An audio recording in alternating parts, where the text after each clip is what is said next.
오늘 본문 말씀을 가지고 갈등을 성숙과 복음 전파의 어떤 기회로 삼으라, 이런 주제로 오늘 말씀을 같이 보겠습니다. 여러분, 개하고 고양이는 만나기만 하는 싸움. 왜 싸우냐 하면은 둘이 딱 만나면 개는 반가우니까 거기 꼬리를 탁 들고 막 흔들잖아요. 이것이 고양이는 자기를 공격하는 자세로 이해를 합니다. 그러니까 개하고 고양이는 만나기만 하는 싸움입니다. 서로 간에 표현 양식이 달라서 그런 불필요한 분쟁을 하게 됩니다. 그래서 우리가 살아가면서 소통이 참 중요하다는 말을 많이 합니다. 더군다나 우리가 살고 있는 현대 사회가 소통의 중요성 굉장히 많이 강조해요. 우리 한국 정치도 보다가도 국회가 맨날 싸우고 있는 것이 서로 간에 소통이 안 되니까 계속 분쟁을 하고 있습니다. 우리나라에 한국의 아이폰이 들어온 게 2009년이라고 합니다. 10년이 안 됐어요. 그것이 보급되고 대중화되는 데는 그 뒤에 좀 더 시간이 지났거든요. 오늘날 같은 우리 사용하는 이 스마트폰이, 지금은 스마트폰이 없으면 상황이 안 됩니다. 스마트폰을 안 가지고 어디 밖에 나갔다, 모든 사람이 다 불안해요. 그만큼 이 셀폰이 우리에게 대중화가 급속도로 됐거든요. 그러면 왜 이 셀폰이 이렇게 전 세계적으로 급속하게 대중화가 되냐? 소통의 통로이기 때문에, 소통의 도구이기 때문에. 그러니까 서로 통하지 않으면, 대화하지 않으면, 네트워킹을 만들지 않으면 인생이 만들어지지 않기 때문에, 그렇게 가장 중요해서 이것이 급속도로 아주 비싼 물건인데 대중화가 되어가고 있습니다. 자, 소통이 참 중요한데, 우리가 신앙을 가지고 하나님의 일을 한다, 교회 생활을 한다, 뭐 더 나아가서 직장에서 직장생활을 한다, 이런 모든 영역에 있어서 정말 어려운 것은 일보다도 관계가 어렵다는 것을 다 이해합니다. 일보다 그런 관계를 어떻게 잘 만들어 나가느냐, 이게 굉장히 어려운, 사람 관리가 가장 힘든 일입니다. 결혼 생활도 마찬가지잖아요. 그 결혼해가지고 힘든 일이 부부간에 서로 소통이 안 될 때, 부모와 자식 간에도 뭔가 대화가 통하지 않을 때, 직장 안에서도 서로 갈등이 생길 때, 이런 문제들이 가장 우리를 힘들게 하는 것입니다. 그래서 관계가 중요하다는 걸 잘 알아요. 소통이 중요하다는 걸 잘 압니다. 문제는 이렇게 관계를 만들어 나가는 것이 만만치가 않다는 것입니다. 몰라서가 아니라는 거예요. 여러분, 우리 사람 관계를 가장 친밀하고 가까운 관계, 이렇게 하면 쌍둥이를 둘 수 있을 거 아닙니까? 한 날 태어나죠. 서로 생긴자도 다 같습니다. 그러니까 어떻게 보면 사람과 사람이 가장 서로 닮았다 할 때 쌍둥이를 비교로 될 수 있는데, 어떤 목사님이 자기 교회 쌍둥이가 어렸을 때부터 자기 교회 자라서 결혼하는 것까지 봤는데, 이 쌍둥이 자매인데 자라나는 것을 이렇게 10여 년 이상 봤는데 쌍둥이도 그렇게 많이 싸우더라고요. 여러분, 여러 가지가 같은 쌍둥이도 그렇게 싸우는데 남남이다. 뭐 부부가 됐든지 또 교회에서 함께 이렇게 공동체를 일했을 때 거기에 갈등이, 분쟁이 안 생기겠냐? 당연히 생길 수밖에 없다는 것입니다. 그래서 우리가 오늘 이제 본문 말씀을 가지고 생각해 보려고 하는 것이, 살아가면서 갈등거리들이 생길 때 어떻게 해야지만 그런 것들이 잘 넘어갈 수 있는지, 어떤 부분들이 나에게 준비되어 있어야 되는지, 그런 부분들을 같이 좀 살펴보려고 합니다. 자, 오늘 15장 뒷부분 후반부에 있는 일이 뭐냐면, 이제 사도행전에서 굉장한 전환점이 일어났던 것이 예루살렘 종교회의였습니다. 유대인과 이방인이 서로 다른 점들을 어떻게 풀어갈 것이냐, 이건 교리적으로 굉장히 큰 문제였는데 예루살렘 총회가 그것을 아주 지혜롭게 잘 처리합니다. 구원에 있어서는 유대인이나 이방인이나 차이가 없다. 나머지 방에 있는 것들은 서로 조심해야 하죠. 이 결정이요, 2000년 교회 역사에 가운데 가장 중요한 결정입니다. 이것 때문에 이 교리의 결정이 되면서 이방인들이 하나님 나라 안으로 들어오고, 자, 이것이 이루어지고 또 이것이 이루어지자마자 바나바하고 바울이 2차 전도여행을 계획해요. 1차 전도여행 갔다 오고 나서 2차 전도여행 바로 결정합니다. 그래서 여기 스크린을 좀 보시면은 35절, 36절 말씀이 있습니다. 한번 35절 제가 읽고 36절 여러분 한번 읽어보겠습니다. 바울과 바나바는 안디옥에 이르하며 수도한 다른 사람들과 함께 주의 말씀을 가르치며 전파하니라.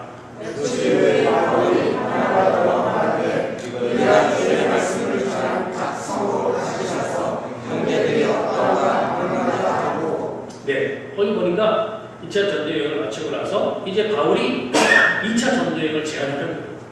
야, 우리가 전도하고 돌아와서 막 예수 믿게 된 사람들이 곳곳에 있는데 그 사람들의 신앙을 좀 돌봐야 되지 않겠나. 그래서 2차 전도여행을 갑자기 계획을 합니다. 그래서 함께 갔던 바나바에게 우리 같이 갑시다. 그다음 바나바도 그래 좋다 같이 가자. 의기투합이 딱 됐어요. 출발하게 됐는데 이제 문제가 하나 생기는 것이 37절에 보게 되면 바나바는 마가라는 요한을 데리고 가잖아. 함께 갔던 마가 요한이라는 사람이 젊은 친구가 있었는데 함께 데리고 가자는데 바나바는 반대하는 것이죠. 왜냐하면 1차 전도여행을 함께 갔다가 이 마가 요한은 누구냐면 좀 부유한 집안의 아들이었습니다. 그래서 선교하자 전도하러 가자 분위기에서 아마 같이 합류했다가 부잣집에서 자란 청년이 선교제를 받고 여러 가지 환경을 만나니까 이 마음이 바뀐 거예요. 여러분 선교지는 쉽지가 않습니다. 오늘날도 쉽지 않은데 그 당시에 걸어다니는 거죠. 먹는 거 쉽지 않죠. 잠은 길바닥에 자는 일이 많죠. 그러니까 마가 요한이 처음에는 의욕적으로 갔다가 신망도 되고 그래서 아마 돌아가려고 했어요. 그래서 돌아가 버렸어요. 이 일이 바울한테 마음에 딱 걸렸습니다. 바나바는 같이 가자 그러는데 바울은 안 된다. 하나님이 얼마나 중요한 일인데 또 저는 지난번처럼 돌아가겠다고 하면 선교적인 전도하는 일에 많은 사람들한테 상처가 될 수 있다. 그래서 빼놓고 가자는 것입니다. 이것 때문에 둘이 다투는 거예요. 결국 어떻게 됐냐? 39절에 보게 되면 서로 심히 다투어 피차 갈라졌다. 그러니까 하나님의 교회가 막 활성화되고 개척 단계에 있을 때 굉장히 큰 일이 생겨나는 것입니다. 그래서 우리가 이제 좀 오늘 생각해보면 우리도 직장 생활 속에서 관계 갈등이 있고 교회 생활에 관계 갈등들이 나는데 이런 부분들을 어떻게 처리해요? 일단은 첫째적으로 오늘 본문을 보게 되면 이 두 사람이 어떤 사람이냐? 그 당시 교회가 세워져 나가는데 가장 중심적인 역할을 했던 지도자였습니다.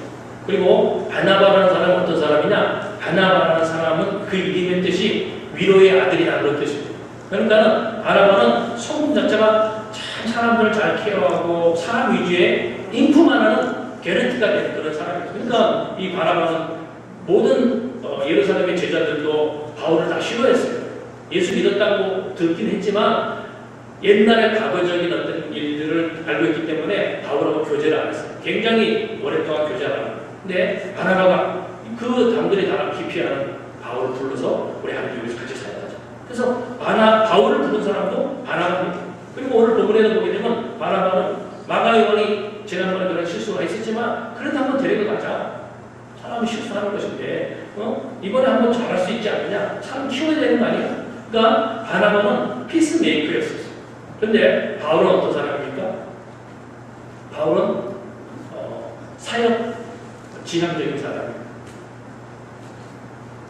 아무리 그래도 하나님이 한 사람 때문에 불편해지면 안 된다. 그래서 바울은 우리가 알다시피 당시 교회가 세워져 나갈 때 결정적인 역할은 다 바울이 했습니다.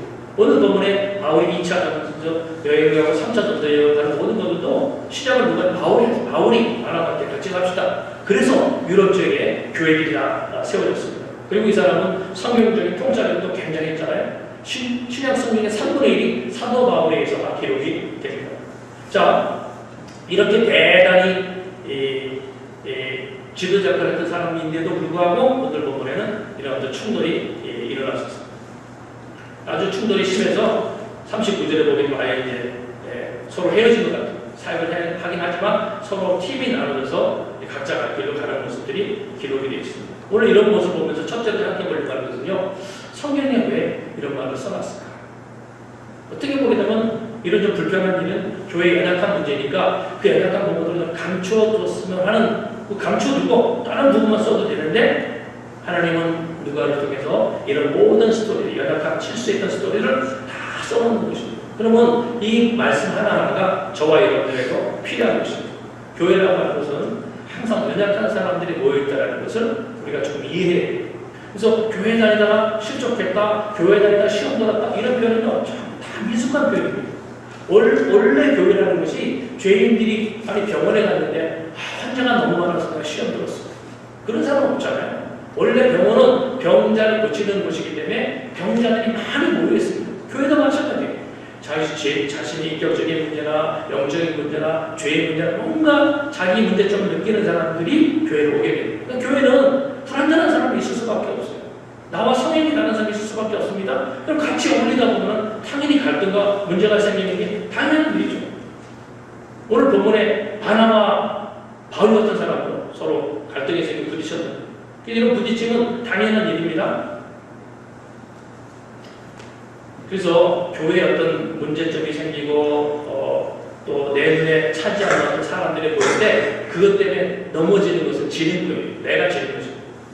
그런 모습들이 있어도 오늘 본문 말씀을 통해 어떻게 성령께서 또 어떻게 사도 바울과 바나바가 그 문제들을 처리해 나가는지 우리가 좀 배워야 될 필요성이 있습니다. 여러분 교회들마다 그 당시 초대교회가 세워지지만 다 문제점이 많이 생깁니다. 예루살렘 교회도 120명이 막 성령 충만한 엄청난 으쌰으쌰가 일어났지만 사도행 6장 가게 되면 당장 거기서 구제 문제로 갈등하고 그렇지 않습니까? 그리고요 빌립보서 보게 되면 빌립보 4장 2절에 내가 유오디오를 권하고 순두개를 권하니 주 안에서 같은 마음을 품으라. 사도 바울이 그때 빌립보서를 쓰면서 로마 감옥에 갇혀 있으면서 빌립보 교회를 사용할 때 이걸 썼어요. 그 빌립보 교회에 유오디게라는 사람하고 순두개라는 여자 지도자가 있어요. 지금 한국 같은 우리 권사님 같은 어떤 분인 것 같은데 이 두 사람이 서로 갈등이 아마 여전도 회장, 부회장 이런 역할이 있는데 이 두 사람이 서로 화합이 안 되는 것입니다. 알력 다툼이 있어가지고 화합이 안 되는데 이 스토리가 로마 감옥에 있는 사도 바울한테 들린 거예요. 사도 바울이 빌립보교의 성도들이 여러 걸 쓰면서 이 사람들이 이름까지 기록을 해놓는 것은 이 두 사람의 갈등 문제가 빌립보교에서 큰 문제였습니다. 여러분 교회에 리더십들이 있어요. 남자든 여자 리더십들이 있는데 그 리더십들이 만약에 갈등이 생기잖아요. 그러면 당장 막히는 게 기도가 막히게 돼요. 그 교회의 기도가 딱 막히게 돼요. 하긴 해요. 심야기도 나와서 하고 어떤 기도를 다 합니다. 그러나 영적으로 하나님께 올리는 기도가 다 상달이 안 돼요. 기도가 맞겠으면 절대로 안 되게 되어 있어요. 두세 사람이 내 입으로 모여 기도할 때 내가 듣겠다고 했잖아요. 그럴 때 그것은 하나님 두세 사람이 내 이름으로 하나가 되어서 기도할 때 그 상달이 되는 거예요. 가정도 마찬가지입니다. 부부가 있다. 그 부부가 한 마음에 대해서 기도하는 것이 너무너무 중요해요. 서로 따로따로 마음이 가져가고 기도하면 아무리 기도해도 나는 기도하고 있지만 상달이 안 되는 것입니다. 그래서 기도에 대해서 굉장히 중요한 논리를 우리가 이해해요. 내가 열심히 하고 있는 것이 중요한 것이 아니라 하나님이 말씀하신 논리에 설명하는 거예요. 그래서 기도할 때는 마음이 나가는 거예요.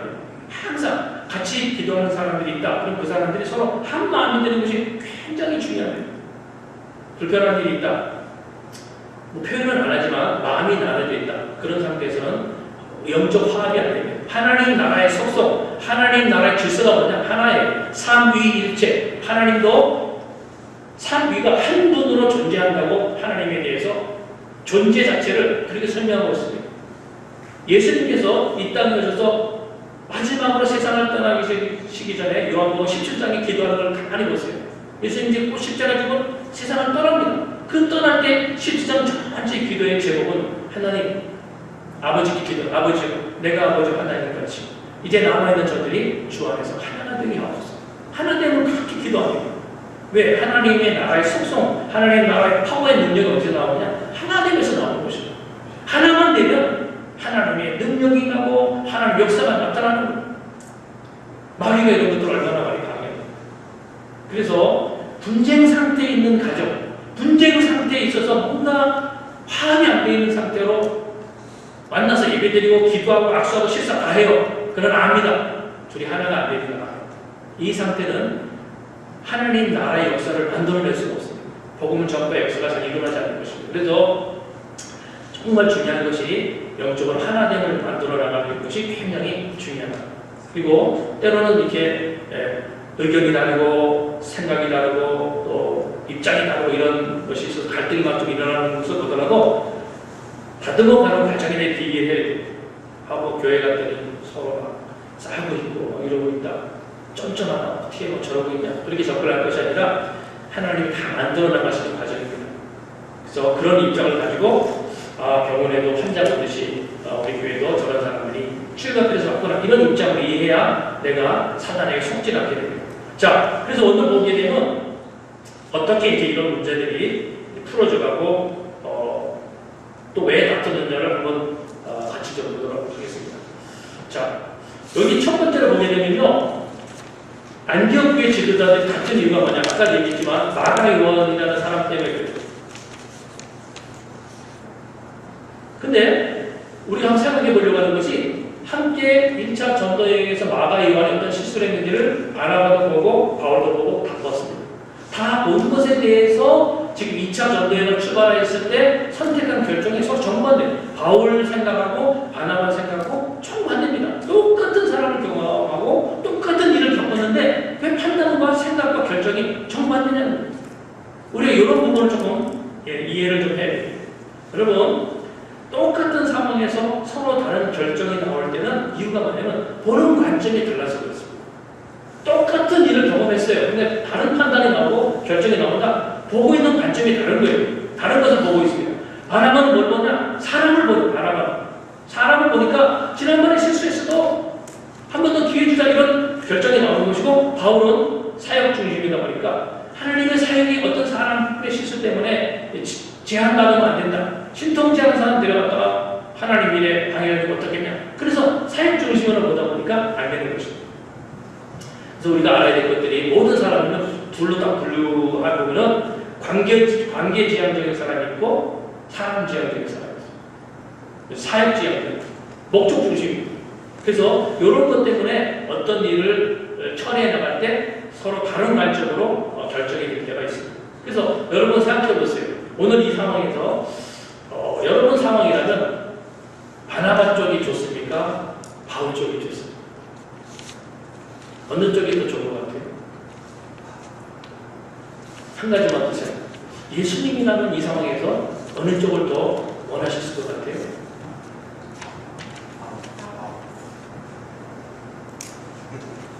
더 하자면 싸움 날 것 같아요. 예수님은 둘 다 받아줬을 것 같아요. 둘 다 받아줬어요. 여러분, 어떤 일을 처리해 나가고 어떤 생각과 의견을 결정해 나갈 때 서로 다른 것이 나오는 것은 첫째는 관점이 달라서고 그 다음에 경험이 다르고 문화적 차이 이런 것들이 굉장한 차이거든요. 그 사람의 살아온 배경이 다르면 어떤 것을 판단할 때 서로 정반대의 어떤 결정들이 나올 수 있습니다. 실제로요, 한국 사람들은 대패질할 때 어떻게 합니까? 대패질을 해요. 나무를 이렇게 깎아내는 이게 있잖아요. 목공 기계. 대패질할 때 한국 사람들 대패는요, 당기면서 이렇게 나무가 깎이는 구조로 만듭니다. 당기면서 힘을 당기면서 나무가 이렇게 깎여지게 만들거든요. 근데 미국이나 캐나다는 반대입니다. 밀면서 대패질하게 되어 있어요. 밀면서. 톱질도 비슷합니다. 한국 사람들은 설거지할 때 이렇게 워셔액 같은 거 이렇게 해가지고 닦을 때 물을 이렇게 흐르는 물을 해놓고 수돗물을 꼭지 틀어놓고 이제 주로 헹굽니다. 근데 호주 가게 되면요, 싱크대에다 물을 다 담아놓고 헹굽니다. 그러니까 약간씩 달라요. 어떤 일들을 똑같은 상황에서 처리하는 방법이 다릅니다.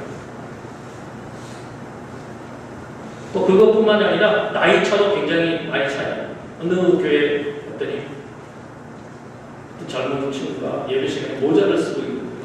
그러니까 나이 한 50대 집사님이 걸렸던 것 같아요. 예배 마치고 나왔는데 불러가고 예배 시간에 모자를 벗어라 이렇게 얘기했어요.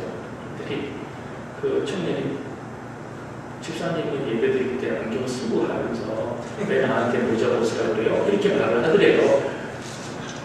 좀 황당하지만 보는 관점이 다른 거예요. 나이 때. 이처럼 우리가 어떤 상황에서 서로 견해가 다 다르다는 것입니다. 그래서 이런 다른 점들을 잘 이해해요. 특별히 우리가 신앙생활을 해나가거나 직장생활을 잘 하기 위해서는요, 사람 간에 서로 다른 기질적인 차이점들을 잘 이해해요. 그래서 오늘 저희가 잠깐 기질적인 차이에 대한 몇 가지만 얼른 설명드리면서 오늘 본문을 좀 보려고 합니다. 우리가 잘 알다시피 기질이라는 게 네 가지 기질이 있어요. 그죠? 점액질, 우울질, 감정질, 다혈질. 오늘 본문을 이거를 막 다 해석하고 그러는 시간은 아니니까 각자 나는 어떤가, 내 가까운 사람은 어떤 스타일인가를 잘 보시고 사도 바울과 바나바는 왜 이런 갈등이 나왔는지를 생각을 해보시기 바랍니다. 거기 보게 되면요, 이 네 가지 기질은 사람이 태어날 때부터 형성이 되어버린 거잖아요. 대부분 이런 기질들이요, 한 가지 기질로만 다 형성된 사람은 없습니다. 한 가지, 두 가지, 혹은 두 가지, 세 가지가 서로 섞여갖고 그 사람한테 무슨 다혈질 기질이 많이 나온다든지 무슨 점액질 기질이 많이 나오는 이런 특징이 나올 뿐이 다 섞여져 있어요, 보면은. 그래서 거기 보게 되면 우울증 같은 사람, 글자가 우울증 모르겠네요. 글자가 너무 작게 되고. 자, 우울증은요, 우울증 기질이 강한 사람은 완벽주의적인 어떤 성향들이 많이 나온다고 합니다. 그러니까 이 사람들은 완벽주의나 성향이 많다 보니까 어떤 일을 처리해 나갈 때 굉장히 세심하고 사리 깊은 생각들을 많이 합니다. 그리고 어떤 문제를 보는 시야도 굉장히 진지하고 심각하게 어떤 것들을 보는 면이 있어요. 그래서 일을 해 나갈 때 치밀하다 보니까 치밀한 건 좋은데 다소 소극적인 성향이 많이 나타납니다. 그리고 부정적인 접근이 먼저 안 되는 것이 먼저 떠오르는 거예요. 그래서 일을 처리해가 관계를 맺어나가다 보면 다른 사람 때문에 상처를 받거나 또 어떤 것이 딱 마음에 딱 박히면 용서를 잘 못하는 성향들이 많다고 합니다.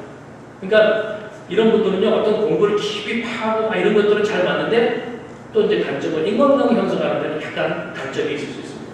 반면에 점액질 같은 사람은요, 성품이 아주 내성적이고 온순합니다. 그리고 성품이 약간 무르다는 지적도 받는 거예요. 그러니까 강하지 못하니까 이것도 오케이 저것도 오케이 끈고 맺는 것이 정확하지 않습니다. 대신 화평하고 상냥하고 그래서 이렇게 주변 사람들과 이렇게 피스메이커를 잘하게 됩니다.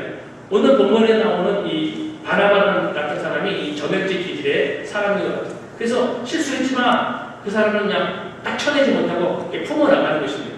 점액질 성향은 그렇거든요. 근데 담적질 사람은 어떤 사람은요, 이 사람들은 사람을 작은데 담적질 같은 사람은요, 사람을 잘 이끄는 특징이 있습니다. 어디 가든지 대장 역할을 하고 문제 앞에서 문제가 딱 보면서 돌려 앞으로 가자!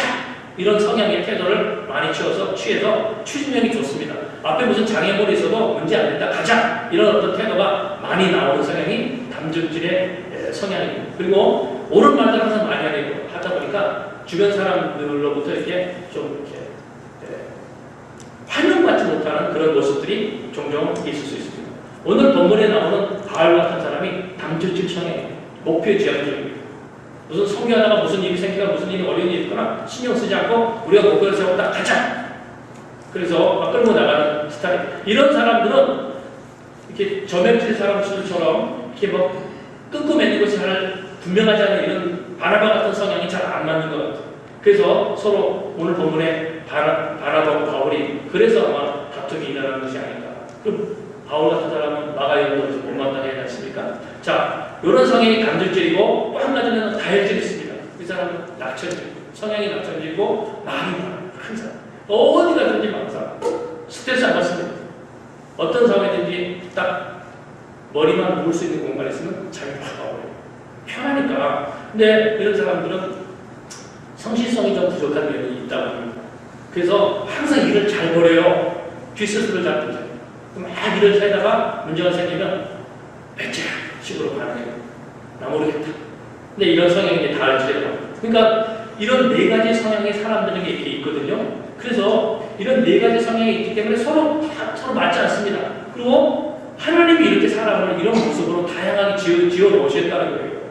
그래서 이 기질적인 어떤 차이점 이런 것들은요, 어떤 기질이 좋다, 어떤 기질이 나쁘다 이렇게 접근하는 것이 아니라 서로 다르니까 상대방을 인정해주는 태도로 가야지만 화평하게 만들어 나갑니다. 그래서 이런 성향과 기질이요, 인간관계에도 다 영향을 미치고 신앙생활에 다 영향을 미칩니다. 은혜를 받는 것도 방법이 다 다르고 설교를 듣는 때도 다 다릅니다. 어떤 사람들은 메모해서 다 쓰는 거, 꼼꼼하게 쓰는 걸 좋아해요. 어떤 사람은 쓰라고 해도 쓰는 걸 잘 못합니다. 그리고 막 이렇게 막 설교 시간에 뭐 하다가 목사님 유머를 한번 딱 쓰잖아요. 주로 안 웃는 사람이 우울증 기질의 사람들은 안 웃습니다. 아니 목사님 설교하다가 왜 저런 유머를 쓰지? 저 이상하네? 이렇게 반응을 해버려요. 다혈질은요 그 우모가 많은지 그런지 생각 안 합니다. 그냥 웃습니다. 그리고 막 기도하고 찬송 시간에 막 소리나 찬양 기도할 시간에 막 회개합니다. 예배 딱 끝나고 나가다가 주차 문제 가지고 막 갈등이 생기고 막 입에서 막 소리가 나요. 이게 다혈질이에요. 그러니까 이게 문제점은 아닌데 서로 스타일이 달라서 그런 점이 있다는 것입니다. 그래서 우리가 신앙생활 하면서도 이런 기질적인 차이점 때문에 여러 갈등 요인이 생기는데 그러면 서로 기질이 안 맞으면 너는 내 스타일이 아니야 끊어갈 것이 아니라 오늘 본문의 말씀 보게 되면 다 화목하게 하나님의 서로를 만들어 나가는 것을 보게 됩니다. 바나바는 온유했어요. 그러나 바울은 열정적인 기질이 있습니다. 그러니까 이 두 가지를 하나님 다 활용하셔서 아름다운 열매가 만들어지도록 다 끌고 나가시는 것을 보게 됩니다. 어떤 기질도요 장점만 있지 않다는 것입니다. 어느 기질도 약점이 다 있어요. 하나님이 보세요. 사람을 만드실 때 아담을 딱 만들어 놓으시고 아내가 될 하와를 주셔서 보내실 때 어떻게 보내냐면 아담은 남자잖아요. 남자에게 하와를 붙여주실 때 표현을 뭐라고 했냐면 돕는 배필로 하와를 붙였다고 했습니다. 그러니까 하와에게 어떤 사람을 붙이냐면 아담과 정반대잖아요. 남자 하나밖에 없는 그 시대 속에서 남자와 전혀 다른 신체적인 모습과 감성적인 모습을 가진 한 여자를 만들어 붙입니다. 서로 기질이 서로 다른 사람들을 붙여서 하나를 만들어 나가시잖아요. 하나님께서 서로 기질이 다른 사람들 만들어 주시고 내 인생 가운데 기질이 다른 사람과 뭐 직장 생활을 하게 하고 교회 생활을 하게 하는 모든 것들은 다 나를 윤택하게 하고 나를 더 드러나게 하고 완성시켜 가기 위해서 그런 사람을 붙여놓는 것입니다. 여러분 어떻게 보게 되면 뭐 예를 들어서 교회 다혈질 사람이 다 모였다고 칩시다. 목사도 다혈질, 성도도 다혈질. 그럼 교회가 잘 돌아가겠어요? 말만 많고 해결책은 안 나와요. 근데 교회가 막 다 우울증 사람만 모였다. 그럼 분위기가 어떻게 되겠습니까? 분위기가 완전 초상집 분위기예요. 뭔가 일어날 수가 없습니다. 그러니까 하나님 이런 것들이 다 섞여져서 하나님의 덕이 드러날 수 있도록 만들어 나가신다는 것입니다. 그래서 오더니 최고의 지도자였던 바울과 바나바가 서로 다퉜다는 스토리를 성경에 써놓고 하나님 우리에게 말씀하시고 가르쳐 나가시는 것이 뭐냐면 첫째, 거기 뭐라고 되어 있나요? 우리 모두가 다툴 수 있다는 것입니다. 하나님의 공동체든지 가정이든지 사람과 사람이 모인 삶의 속에서는 다 싸울 수 있다는 것입니다. 그래서 어떤 분쟁이 생기고 다툼이 생겼을 때 그걸 이상하게 보지 말고 부정적으로 접근하지 말라는 것입니다. 가장 친하게 사는 가정을 예를 듭시다. 저희 집에 저희 집사람하고 제가 이렇게 살아가는데 저희 부부는 부부싸움을 할까요 안 할까요? 우리 집사람하고 저는 기질적으로 많이 다릅니다. 기질이 완전히 다르기 때문에 어떤 문제를 보는 시각도 다르고 해결점이 완전히 달라요. 그래서 그런 것들 때문에 갈등이 종종 있습니다. 근데 이런 중요한 것은요, 이런 갈등들을 잘 풀어나가는 것이 굉장히 중요합니다. 그래서 책 중에 잘 싸우는 부부가 성공한다 이런 책이 있습니다.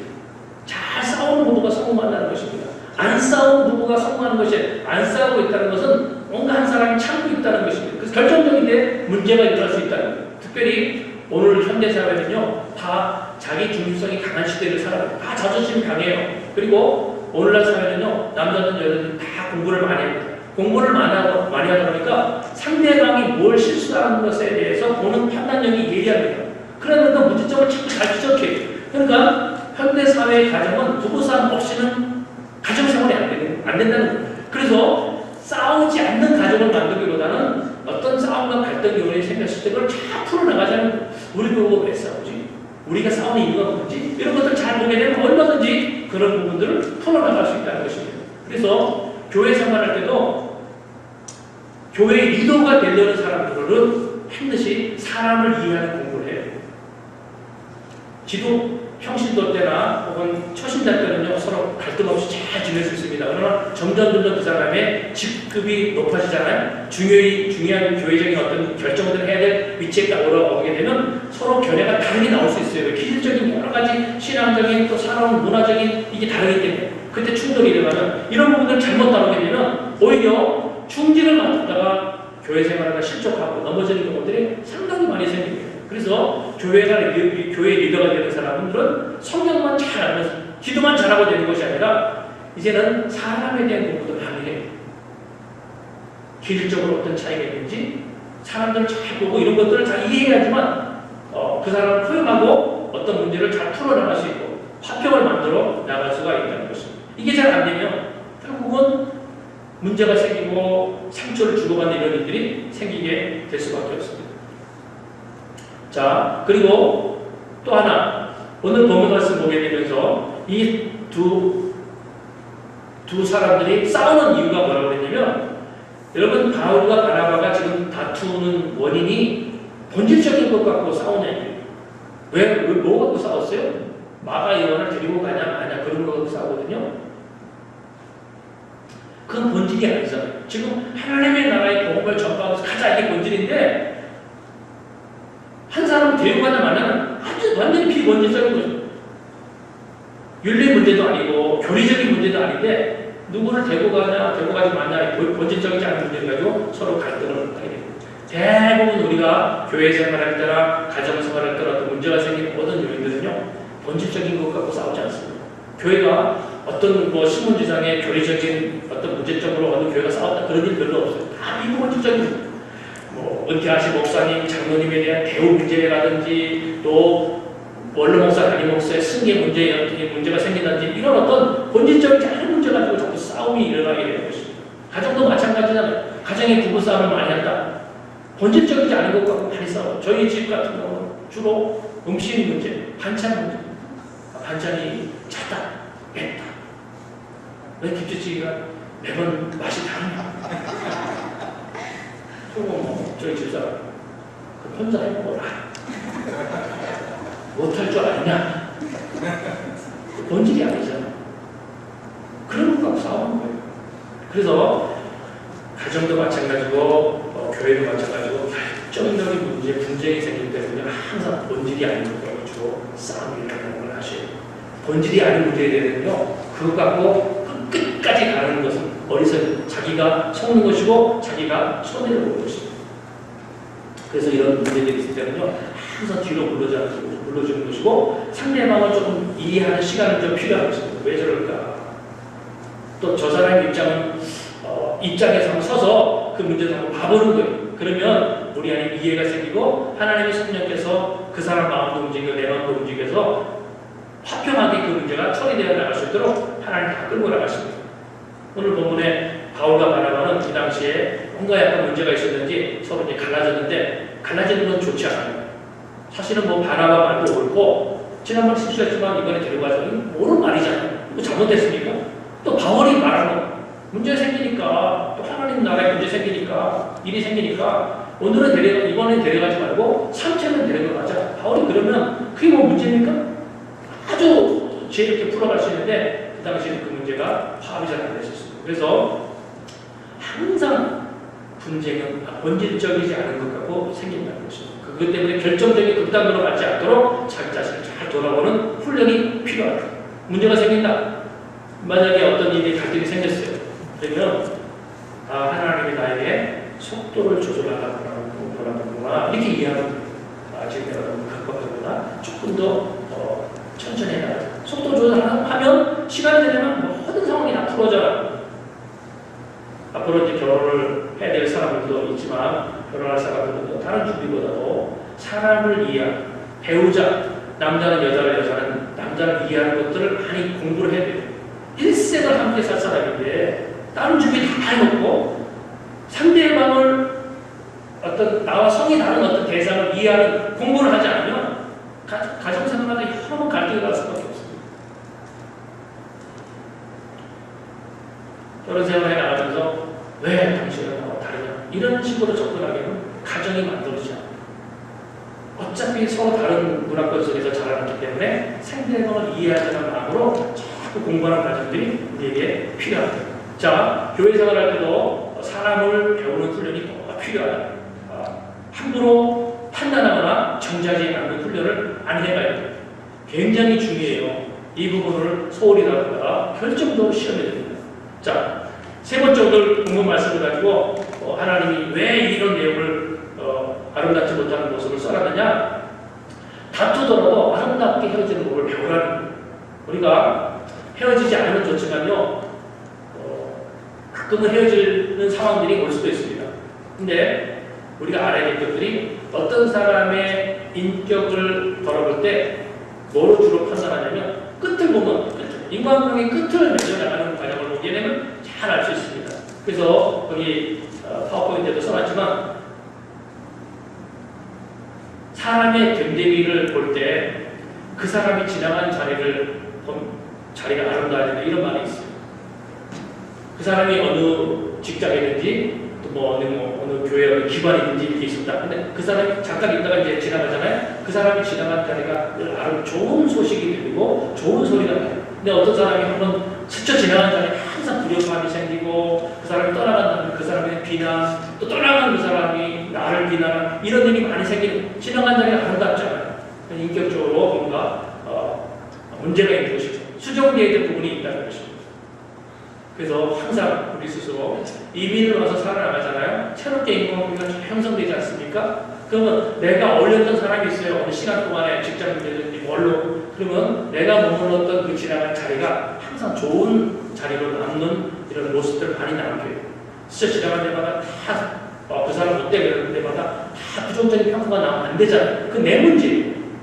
절대 남의 문제가 아니라는 것입니다. 내가 지나간 자리는 항상 아름다운 어떤 분위기가 남아질 수 있도록 그렇게 만들어가야 되는 것이 지혜다라는 것을 오늘 말씀을 통해서 얘기합니다. 오늘 본문에서도 보게 되면 바울과 바나바의 경우 비록 헤어집니다. 40절 말씀 보세요. 바울은 신라를 택하는 게 형제에게 주의 은혜에 부탁감을 받았더라 그랬잖아요. 주의 은혜에 부탁감을 떠나 서로 정지하지 않았어요. 그러면서 아름답게 마무리를 잘 지어나가는 보게 됩니다. 그리고 나중에 이 사도 바울이 사역했던 다른 서신서의 기록들을 보게 되면 예를 들어서 갈라디아서 2장 1절에 보니까 이렇게 바울이 써놨어요. 14년 후에 내가 바나바와 함께 디도를 데리고 다시 예루살렘에 올라가나니 그랬죠. 14년 후에 시간이 많이 지났습니다. 내가 바나바와 함께 디도를 데리고 예루살렘에 올라간다. 그러니까 이때 갈라졌지만 나중에 또 바나바와 함께 동역해 나가는 사람이 계속 이어졌던 것을 보게 됩니다. 굉장히 중요한 가치관입니다. 누구는 어떤 일 때문에 어쩔 수 없이 갈라지더라도 평화, 축복하는 분위기로 만들어가야지 이게 흩어지고 헤어지고 나서 막 쌍방에 서로 손가락질하고 들려오는 소식들 서로 비난하는 소식이 들어오면 이거 그렇지 않아서 바르지 못하다는 것입니다. 저는 개인적으로 해병대 출신들을 보면서 참 배울 점이 하나 있다고 봅니다. 해병대 어떻습니까?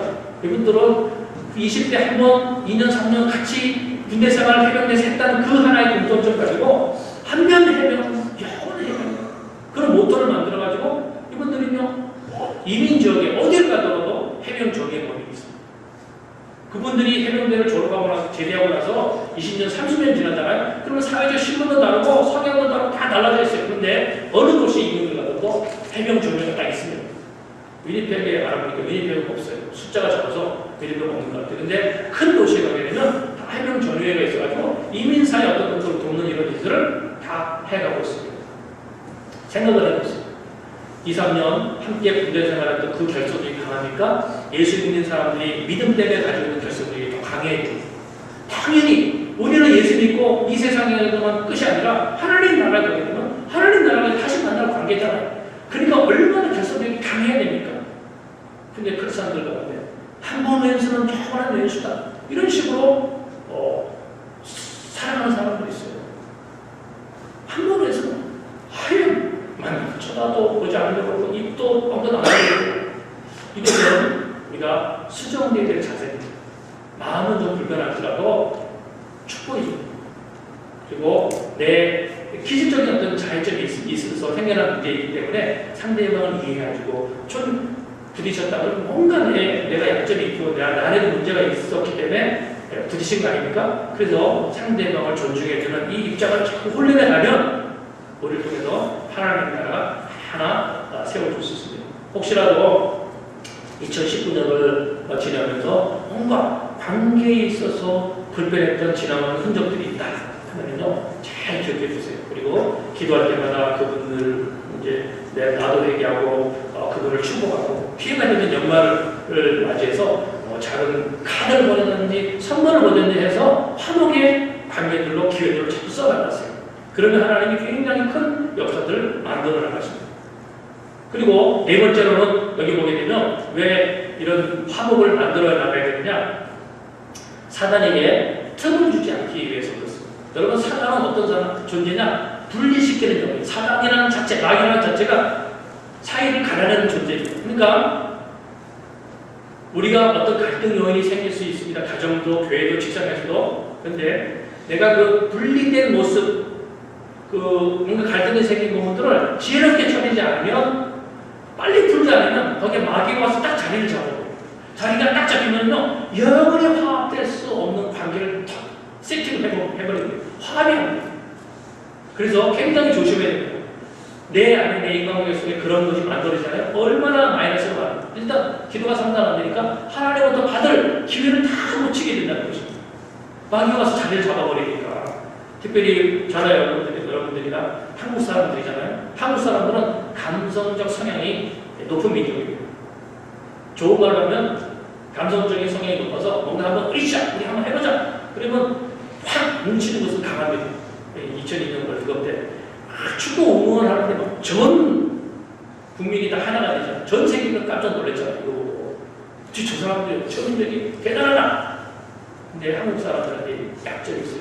감성적 성향이 강하기 때문에 내 틀에 하는 감정이 딱 상하게 되면 딱 쉽게 원수가 돼요. 10년지기 원수가 작은 한 가지 사건으로 그냥 원수가 될 수 있어요. 미국 사람이나 캐나다 사람들은 합리적이지 않습니까? 그래서 굉장히 심각한 문제인데도 이것은 감정적으로 처리할 문제가 아니다. 그럴 때는요, 관계를 쉽게 끊지 않습니다. 대통령이 무슨 도덕적인 잘못을 해도 대통령직을 하잖아요. 한국은 그런 게 없어요. 감성적인 것이 강해서 그래요. 장점이자 약점이 될 수 있는데 이 약점 때문에 세계 역사에서 지금 한 200여 개의 국가 중에서 한국 하게 되면 항상 따라다니는 수식어가 있습니다. 분쟁 국가. 세계 역사가 분쟁 국가가 많잖아요. 몇 개 아닙니다. 근데 대한민국 가장 상징적인 분쟁 국가예요. 남한과 북한이 분쟁 상태에서 화합이 안 됩니다. 여러분, 그것이 정치적인 어떤 국제적인 관계로서만 보면 안 됩니다. 우리 영적으로 대한민국 안에 있는 이 오랜 5,000년 역사 속에서 서로 화합되지 못한 기질이 만드는 감성적인 그것이 결국 분쟁을 만들어 놓은 것입니다. 그래서 우리가 한국 사람이기 때문에 스스로 노력해야 될 것들이 다른 민족보다 연합하는 것이 참 약합니다. 잘 못해요. 서툴러가고. 그래서 갈등 요인이 있으면 그걸 잘 처리를 잘 못하는 성향이 한국 크리스찬들 가운데도 종종 일어날 수 있습니다. 다 그런 건 아니지만, 그래서 우리 스스로 늘 노력해야 돼요. 오늘 본문의 바울과 바나바 스토리를 하나님이 써놓게 하시면서 우리에게 말씀해 주신 것은 바울과 바나바보다 훨씬 부족하잖아요. 우리들 안에도 이런 분쟁의 요소들이 내포되어 있다는 것입니다. 나도 어떻게 하면 성령 충만하려면 반드시 분쟁의 트러블메이커가 된다는 거예요. 내가 열심히 그 교회에서 헌신했는데 내가 어느 순간 성령 충만하자면 나 때문에 교회에 갈등이 생기고 분쟁이 생기는 요인이 될 수 있다는 것입니다. 그걸 알아라는 거. 바울과 바나바도 그랬으니까. 그래서 우리 스스로 해야 될 일이에요. 성령 충만함을 유지하는 것 항상 노력해 가야 될 부분들입니다.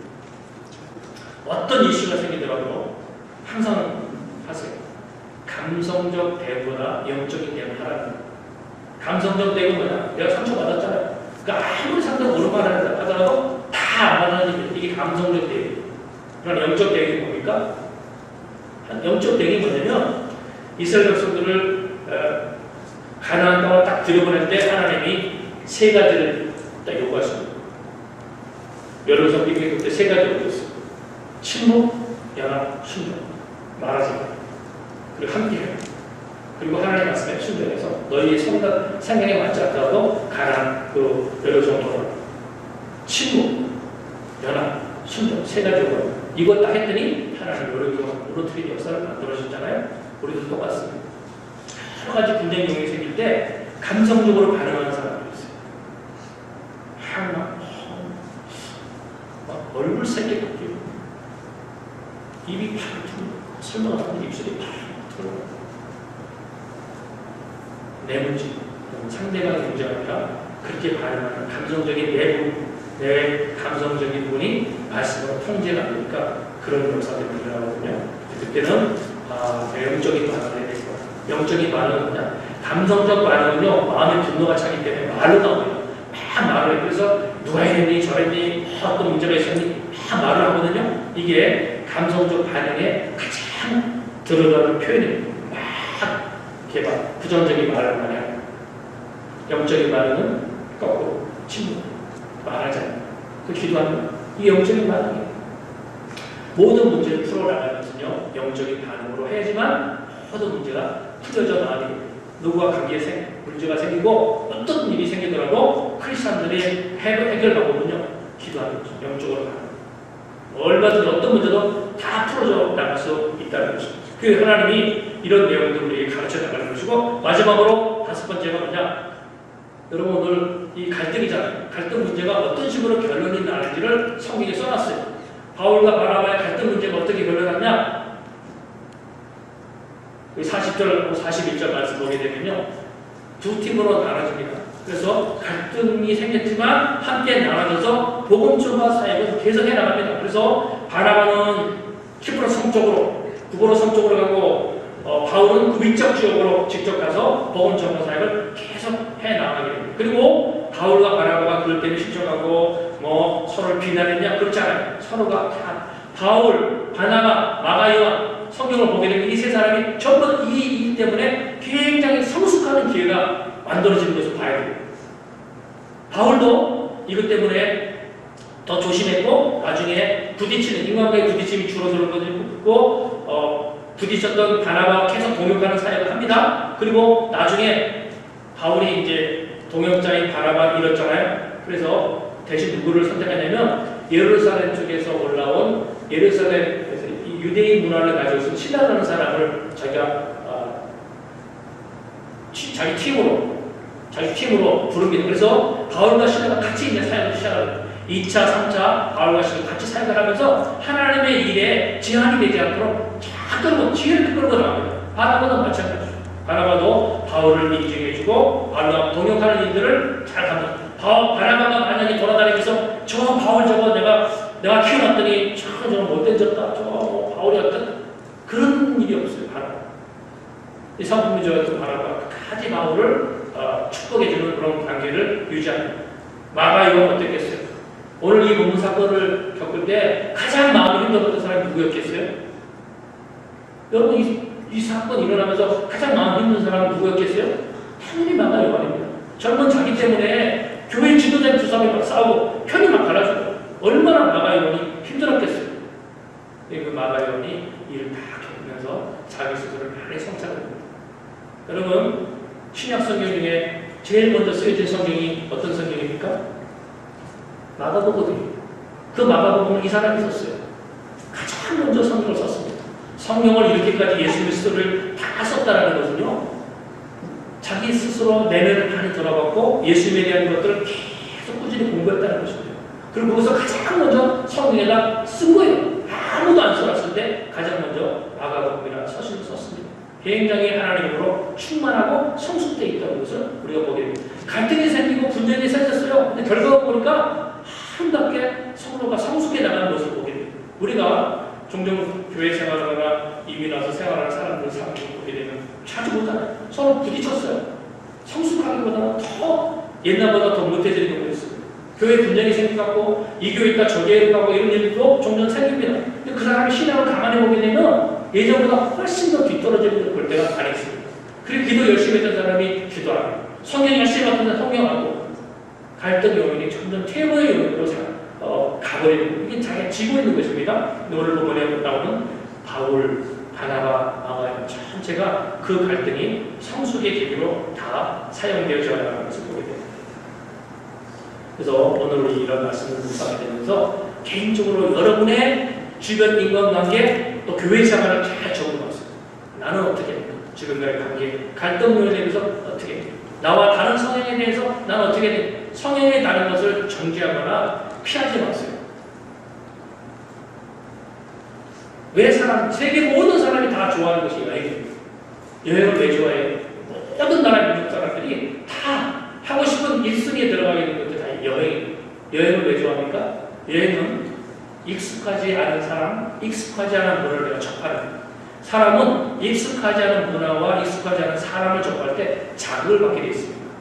자극을 받으면 생각이 바뀌는 거예요. 아, 내가 이렇게만 살아왔는데 저런 방법도 있네? 그래서 아이디어가 떠오르고 새 능력이 여기서 일어납니다. 그래서 여행을 갔다가 몸은 피곤해지잖아요. 그래도 여행을 사람이 왜 가려고 그러냐? 가니까 동기부여가 되고 마음에서 막 에너지가 솟아나요. 그래서 가거든요. 그래서 나와 성향이 다른 사람은 나를 자극시키는 성향이 있는 것입니다. 비슷한 성향끼리만 만났잖아요. 쉽게 지루해져요. 지루해지는 것보다 더 큰 문제는 나와 성향이 같은 비슷한 사람끼리만 모이면 발전이 일어나지 않습니다. 생각하는 것이 똑같고 느끼는 것이 똑같잖아요. 발전이 없어요. 그러나 나와 성향이 다른 사람은 똑같은 문제인데 제2, 제4의 방법으로 그 문제를 봅니다. 보고 배우는 거예요. 하나님은 그래서 성향이 다른 사람을 부으로 붙여주는 거예요. 같은 사람, 같은 성향, 같은 기질, 다혈질 남편, 아내가 만난다. 힘듭니다. 우울질 부인하고 남편 만난다. 힘듭니다.